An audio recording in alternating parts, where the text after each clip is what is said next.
इन खबर के वीडियो में आपका स्वागत है। आपके साथ मैं अंजलि मुदगल। देश के सबसे बड़े सूबे उत्तर प्रदेश के उन्नाव में आज एक ऐसा सड़क हादसा हुआ जिसने सभी को विचलित कर दिया।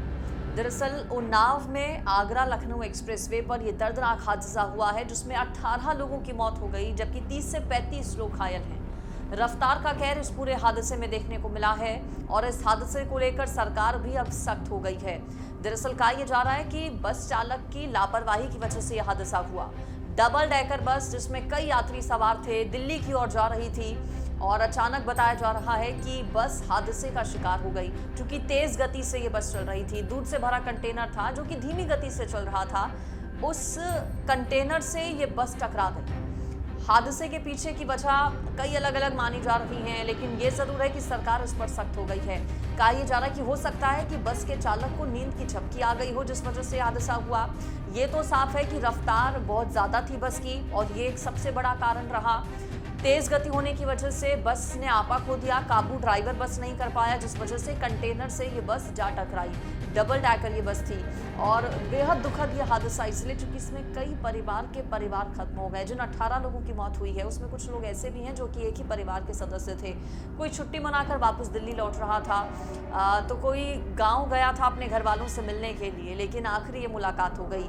नींद में सभी लोग थे चूंकि सुबह सवेरे का वक्त था, इस बात से बेखबर कि अगली सुबह उनकी नहीं होगी, आंखें यूं ही बंद रह जाएंगी। और जिसने भी इस हादसे की तस्वीरें देखी उनके रोंगटे खड़े हो गए। तस्वीरें जो सामने आई हैं उसमें आपने भी देखा होगा कि किस तरह से सड़क पर लाशों का पूरा ढेर लग गया, लाशों की पूरी लाइनें लग गई। कई लोगों की हालत गंभीर बताई जा रही है जो कि इस हादसे में घायल हुए हैं, जिनका अस्पताल में इलाज चल रहा है। महामहिम राष्ट्रपति द्रौपदी मुर्मू से लेकर प्रधानमंत्री नरेंद्र मोदी जो कि इस वक्त विदेश यात्रा पर हैं, उनकी ओर से भी इस पूरे हादसे पर दुख व्यक्त किया गया है। साथ ही साथ उत्तर प्रदेश के मुख्यमंत्री योगी आदित्यनाथ, उत्तर प्रदेश के उप मुख्यमंत्री ब्रिजेश पाठक की ओर से भी दुख व्यक्त किया गया है।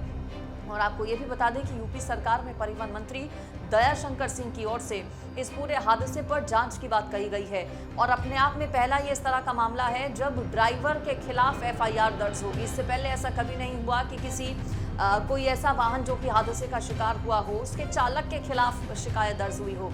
एफआईआर दर्ज कराए जाने के निर्देश दिए गए हैं यूपी सरकार में परिवहन मंत्री दयाशंकर की ओर से, यानी कि बस का जो चालक था उसके खिलाफ शिकायत दर्ज होगी क्योंकि वही इस हादसे के पीछे का जिम्मेदार रहा। 18 लोगों की मौत हो गई, परिवार उजड़ गए और इसके अलावा सरकार और भी इस पूरे मामले पर सख्त नजर आ रही है ताकि इस तरह के जो हादसे आए दिन होते हैं उन पर रोक लगाई जा सके, उन पर अंकुश लगाया जा सके। इसको लेकर और भी कई तरह की बातें सरकार की ओर से कही जा रही हैं, लेकिन सवाल यही कि आखिर कब इस तरह के हादसों पर रोक लगेगी।